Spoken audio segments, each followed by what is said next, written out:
네, 안녕하세요. 반갑습니다. 슬기로운 교회 생활 시즌3로 돌아온 교회개혁실천연대 그리고 또 교회문제 상담소를 맡고 있는 이헌주 사무국장입니다.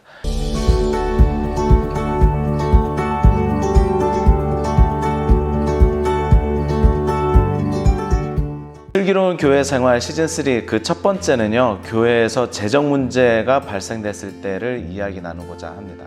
교회문제 상담소를 통해서 매년 가장 많은 상담은 교회 재정 문제가 발생된 겁니다.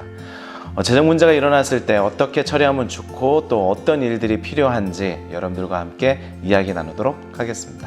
저희 교회문제 상담소를 통해서 들어온 재정 관련 문제들을 살펴보면 몇 가지 통로를 통해 교회 안에 재정 문제가 발생됐다라고 하는 것을 알게 되는데요. 이 내용을 여러분들에게 말씀드리면 여러분 교회에서도 이 일들을 통해서 여러분들의 교회에 재정 문제가 있는지 없는지 확인해 볼 수 있을 거라 생각이 됩니다. 첫 번째는 개 교회들마다 감사를 통해서 교회에 재정 문제가 있는지 확인하게 되는 경로가 가장 많았습니다.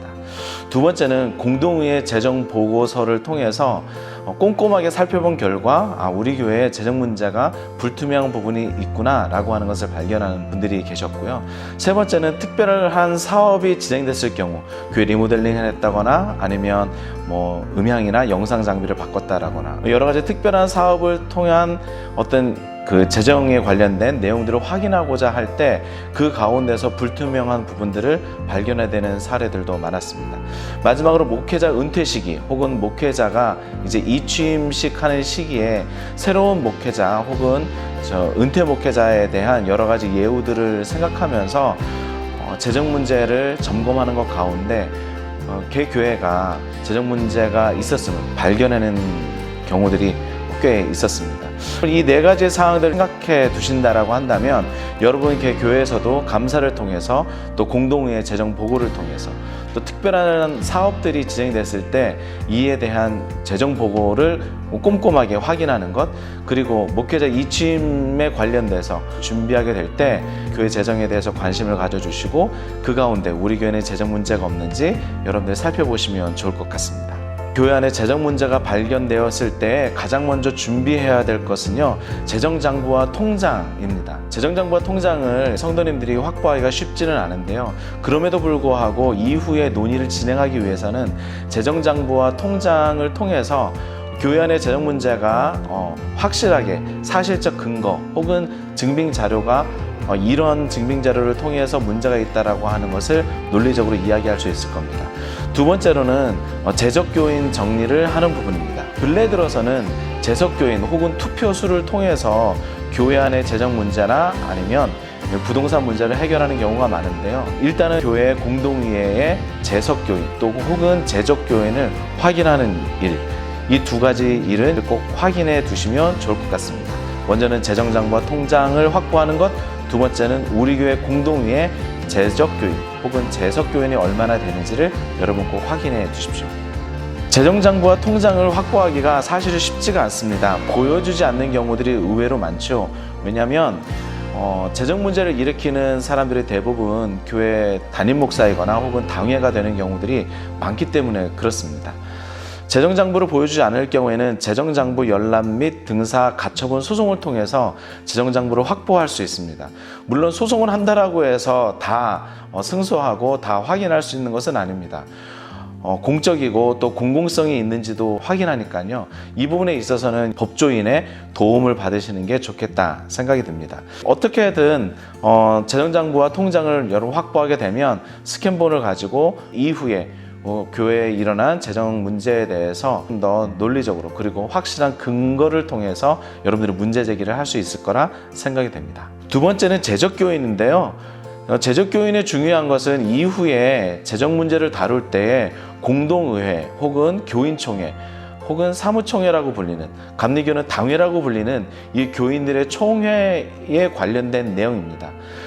교회 재정 문제 혹은 부동산 문제는 공동의회 혹은 교인총회에서 다뤄지는 경우들이 많은데요. 이때 필요한 것이 재적교인 혹은 재석교인에 대한 숫자입니다. 많은 교회가 재적 정리를 잘 하지 않아서 이후에 공동의회나 교인총회가 열렸음에도 불구하고 기존 확보된 그 재석수를 넘기지 못하는 경우들이 의외로 많습니다. 재적교인의 과반수 혹은 재적교인의 3분의 2이라고 하는 이런 표현들을 통해서 우리들이 확인해야 될 것들, 재적교인 수가 얼마나 되는지, 그리고 우리 교회 교인들은 얼마나 되는지 여러분 꼭 확인하시고 이를 통해서 공동회 혹은 교인총회에 참여할 인원들, 즉 선거권과 피선거권이 있는 인원들을 확인하는 것이 매우 중요합니다. 여러분 꼭 한번 확인해 주시면 좋겠습니다.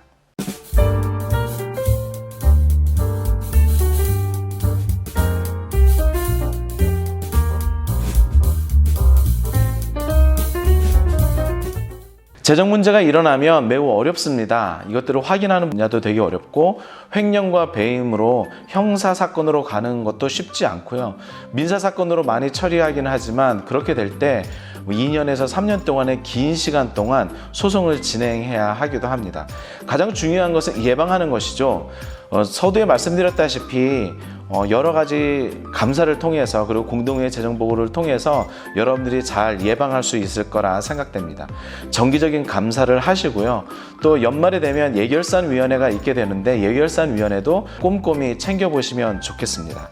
특별히 공동회를 통해서 이 모든 것이 공시되도록 되어져 있고 또 많은 성도님들이 알도록 되어져 있습니다. 이를 위해서 여러분 꼼꼼히 챙기시고 그러므로 말미암아 교회 문제가, 특히 재정 문제가 발생되지 않도록 여러분들 스스로가 또 교인들 스스로가 많은 관심을 가져주셨으면 좋겠습니다. 많은 분들이 이렇게 이야기합니다. 나는 헌금을 했으니까 이후에는 알아서 하겠지. 이렇게 모든 것을 너무 단순하게 이제 신뢰를 보임으로써 말미암아 오히려 교회 재정 문제가 발생되는데요. 여러분들 모두가 다 청지기적 소명을 가지고 있다는 사실 잊지 않으셨으면 좋겠습니다. 단순히 헌금을 내는 것, 그 모든 것을 잘 관리하고 또 제대로 또 목적과 비전에 맞게 사용되고 있는지 확인하고 점검하는 그 책임들도 많은 성도님들에게, 바로 여러분들에게 있다는 사실 잊지 않으셨으면 좋겠습니다. 그래서 재정 문제가 발생되기 전에 꼼꼼히 서로가 살피면서 함께 해주셨으면 좋겠고요. 또 재정부에 계신 분들이나 또 목사님들에게도 부탁드리고 싶은 것은 교인들이 여러 가지 의문점이 있어서 보여달라고 할 때에는 이런 부분들에 대해서 여러분들이 잘 보여주시고 함께 공유할 수 있었으면 좋겠습니다. 여러분들이 바르게 사용했다라고 한다면 내용을 공유하는 데 있어서 어려움이 없을 거라 생각이 됩니다. 교회 재정 문제 매년마다 많이 발생되고 있습니다.